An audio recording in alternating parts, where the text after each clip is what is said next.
Olá, hoje é domingo, dia 4 de junho de 2023. O meu nome é Daniel Baraúna e essa é a Escola Bíblica Dominical da Igreja Presbiteriana de Botafogo, classe voltada para os adolescentes. Você que tem nos acompanhado, sabe que temos feito uma viagem nesse trimestre, né? Temos feito uma viagem através das cartas gerais até chegar ao Apocalipse. Tivemos a oportunidade de ver a carta aos Hebreus, a epístola de Tiago, as duas de Pedro, e hoje nós vamos ter a oportunidade de aprender um pouco sobre a primeira epístola de João. É claro que nosso objetivo aqui não é ler toda a epístola ou passar versículo a versículo e tentar entender e aprender. Não é esse nosso objetivo, até porque não dispomos de todo esse tempo. É claro que a primeira epístola de João, ela não é tão grande, ela tem o quê? Umas 4, 5 páginas no máximo. Então fica o convite para você, quando tiver um tempo disponível, que você sente-se com calma e leia toda a epístola, que com certeza trará maiores bênçãos. Entretanto, a nossa aula de hoje ela vai focar, né, na, na diferença, né, entre espírito e matéria, né, a oposição espírito e matéria, que ela é evidenciada, dentre outros assuntos, né, na primeira epístola de João. Então, o objetivo da nossa aula vai ser aprender a identificar e rejeitar os falsos ensinos, que também é um ponto que a primeira epístola de João nos traz. Mas antes de começarmos, eu gostaria de convidar vocês para, junto comigo, fazer uma breve oração. Senhor, pedimos a Ti nesse momento que Tu possas abrir os nossos corações, as nossas mentes, para que possamos aprender um pouco mais sobre Ti, sobre a Tua palavra e como sermos servos melhores a Ti, Senhor. Ajuda-nos para que possamos adquirir os conhecimentos necessários e abençoa-nos com sabedoria para que possamos utilizá-los da melhor forma possível, Senhor. É o que te pedimos nesse momento, em nome de Jesus, nosso único e suficiente Salvador. Amém. Bom, então, antes de entrarmos propriamente na aula de hoje, que será sobre a primeira epístola de João, esclarecermos, né, quem foi João, para que não haja confusão com outros personagens bíblicos, como, por exemplo, João Batista, que era outro João, na verdade. Esse João, né, que escreveu essa epístola, ele era um pescador, né, e ele foi escolhido por Jesus para ser um dos 12 apóstolos. Tá? Ele, além dessa epístola, ele escreveu também o quarto evangelho, né? Escreveu também outras duas epístolas, né, que é a segunda e a terceira epístola de João, e também, que vão ser alvo das nossas próximas aulas, né? E também escreveu o Apocalipse, que é um livro tão famoso, né, da Bíblia, e que nós vamos ter oportunidade também ainda nesse trimestre de estudar um pouco a respeito desse livro. Caso você tenha acompanhado, né, a aula passada, que foi apresentada pela Letícia, que falou sobre a segunda epístola de Pedro, um pouco no final da aula dela, ela nos trouxe, falou, né, sobre a questão dos falsos mestres, né? Falou sobre os charlatões que estão infiltrados nas igrejas, né? E que buscavam tirar proveito dos cristãos, né? Eles traziam alguns falsos ensinos, né? E, e até zombavam, né, de algumas coisas que os cristãos acreditam, né? E a Letícia nos contou, né, que Pedro refutou eles.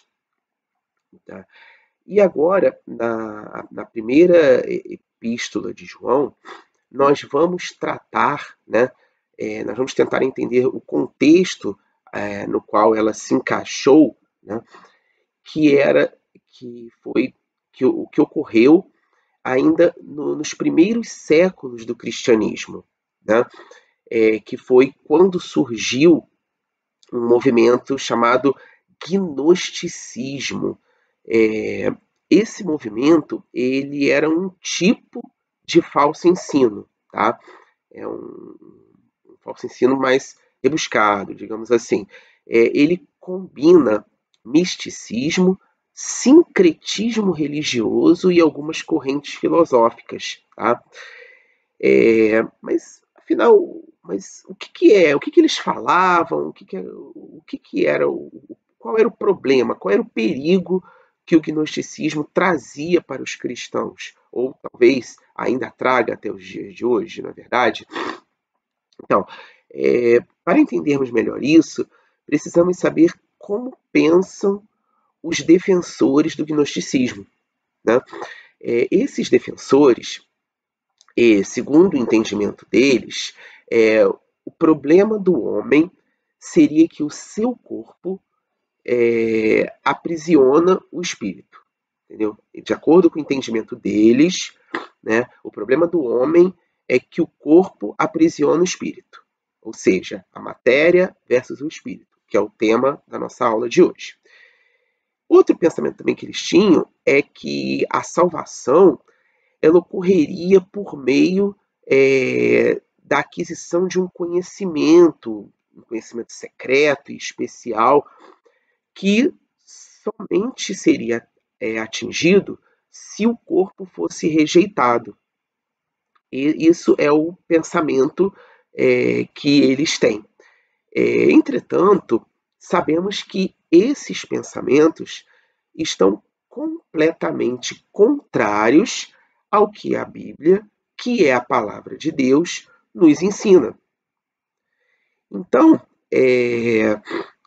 na aula de hoje, nós vamos tentar aprender a identificar, né, quando alguém nos traz ou tenta nos empurrar ou nos ensinar um falso ensino, né, e como que nós podemos rejeitar isso, né? Para ilustrar esse ponto de como nós vamos enfrentar o gnosticismo e como foi enfrentado no passado, o autor da nossa revista ele trouxe algumas perguntas que talvez hoje, para nós que frequentamos a igreja, que estudamos na escola dominical, podem ser perguntas fáceis, muito, muito fáceis de serem respondidas. Entretanto, talvez para cristãos recém-convertidos, elas possam ser perguntas difíceis. E para cristãos daquela época, que época, Daniel?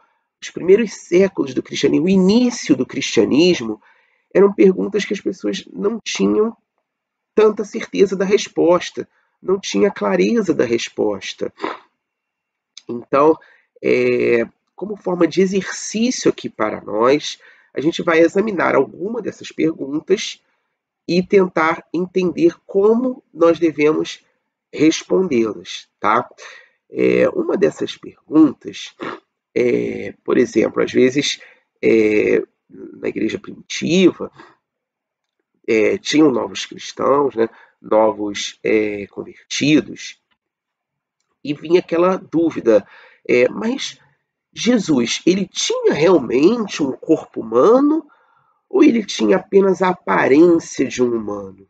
Isso era uma dúvida que às vezes surgia e que pode surgir até nos dias de hoje em recém-convertidos. Então, o que acontece? De acordo com os falsos ensinos, o que os falsos ensinos dizem? Ah, a matéria ela é má, né? Ela é opressora. Então não faria sentido que Cristo encarnasse. Então, não era possível tocar a Cristo. Cristo não teve um corpo humano, ele teria só uma aparência de humano. Isso é o que o falso ensino tenta nos trazer. Entretanto, quando examinamos a primeira epístola de João, né, e eu vou convidar você, porque isso aqui é uma escola bíblica e nós vamos pegar as nossas Bíblias, seja a que estejam em meio impresso ou que esteja em meio virtual, ou seja, no seu celular ou no seu notebook. Sinta-se à vontade, mas eu peço que você pegue, abra, né, a sua Bíblia e leia comigo no capítulo 1, versículos 1 e 2 da primeira epístola de João, que diz: O que era desde o princípio, o que temos ouvido, o que temos visto com os nossos próprios olhos, o que contemplamos e as nossas mãos apalparam com respeito ao Verbo da vida. E a vida se manifestou, e nós a temos visto, e dela damos testemunho, e vô-lo anunciamos, a vida eterna, a qual estava com o Pai e nos foi manifestada. Então, se você observar com atenção na sua Bíblia, você vai ver que o apóstolo João, ele se refere ao verbo da vida. E esse verbo está com V maiúsculo, porque não é um verbo qualquer, não é uma palavra que ele está se referindo. O verbo aqui é o Senhor Jesus. Por isso esse V está em letra maiúscula. Então, ele está falando aqui que temos ouvido a respeito do Senhor Jesus, né? E que, no caso do apóstolo João, né, ele teve a oportunidade de ver com os próprios olhos. É claro que hoje nós não tivemos essa oportunidade, mas os apóstolos e os demais discípulos tiveram essa oportunidade, né? E ele cita aqui que as mãos puderam apalpar o Senhor. Então, nós podemos concluir que sim, o Senhor Jesus, ele teve um corpo humano, conforme está escrito aqui. Além disso, se você for um pouco mais à frente, nessa mesma epístola, no capítulo 4, no versículo, no versículo 2 do capítulo 4, diz assim: Nisto reconheceis o Espírito de Deus. Todo espírito que confessa Jesus Cristo veio em carne é de Deus. Então, quem diz que Jesus Cristo veio em carne, teve um corpo humano, é de Deus. Quem diz o contrário, o que acontece? Aí vem o versículo 3 e diz: E todo espírito que não confessa a Jesus não procede de Deus. Pelo contrário, esse é o espírito do anticristo, a respeito do qual tendes ouvido que vem e presentemente já está no mundo. Então, chegamos à conclusão que realmente Jesus teve um corpo humano e assim podemos rejeitar esse falso ensino. Tá? Um outro falso ensino que também aparece é um que diz que é possível dizer que não temos pecado. Será que é possível dizermos isso, que nós não temos pecado, irmãos? Será que nós podemos dizer isso? Mas de onde que veio esse ponto? De onde que veio esse assunto? Então, de acordo com os falsos ensinos, né, como o espírito e o corpo seriam totalmente distintos, né, o pecado não poderia atingir o espírito. O pecado ele se restringiria ao corpo, ele não atingiria o espírito, né? Entretanto, se nós analisarmos, né, também na primeira epístola de João, no capítulo 1, no versículo 8, que diz: se dissermos que não temos pecado nenhum, a nós mesmos nos enganamos, e a verdade não está em nós. Então, o que a gente conclui? Que conforme está na primeira epístola de João, se dissermos que não temos pecado, estamos mentindo, estamos nos enganando. Então, a verdade não estaria em nós se disséssemos isso. Então, é mais um falso ensino que foi identificado e rejeitado de acordo com a palavra de Deus. Um outro ponto que nós podemos também analisar é será que é possível sermos salvos por meio de um conhecimento secreto especial, que é o que o gnosticismo tenta trazer? Isso é possível? O que a Bíblia fala sobre isso? Então, no versículo 9, ainda do capítulo 1, diz o seguinte: se confessarmos os nossos pecados, ele é fiel e justo para nos perdoar os pecados e nos purificar de toda injustiça. Então, se confessarmos os nossos pecados, Deus vai nos perdoar e nos purificar de toda injustiça. Não tem nenhum conhecimento secreto ou especial que vai nos trazer a salvação, né? Não existe qualquer relação disso na Bíblia, tá? Um outro ponto também que o gnosticismo tenta trazer, né, é dizer que a matéria é má e o espírito é bom. Isso também é bem evidente no gnosticismo. Entretanto, tem que estar claro em nossas mentes que Deus nos constituiu com corpo e alma. O corpo é a matéria e a alma, o espírito. Ambos têm seu valor e importância, porém, não podemos de forma alguma superestimar um e subestimar o outro, né? Superestimar é estimar muito um e subestimar é estimar pouco o outro. Não podemos fazer isso, não podemos dizer que o espírito é bom e o corpo é mau. Não podemos dizer isso, tá? De forma alguma. Temos que cuidar igualmente de ambos. A Bíblia nos fala, não na primeira epístola, especificamente na primeira epístola de João, mas na carta de Paulo aos Coríntios, que o nosso corpo é templo do Espírito Santo. Então temos que ter muita atenção com o nosso corpo também, tá? Um outro ponto também que os falsos ensinos apontam é a tentativa de negar que Jesus é o Cristo. Muitos falsos ensinos apontam que Jesus era apenas um ser, entre aspas, iluminado, uma pessoa iluminada, ele não era o Cristo, né? E isso também não está de acordo com o que vemos na Bíblia. Então, ainda hoje, algumas pessoas são influenciadas por esses falsos ensinos que rejeitam que Jesus seja o Cristo. Entretanto, se você olhar na primeira epístola de João, no capítulo 2, no versículo 22, o que diz? Quem é o mentiroso, senão aquele que nega que Jesus é o Cristo? Este é o anticristo, o que nega o Pai e o Filho. Ou seja, quem nega que Jesus é o Cristo é mentiroso.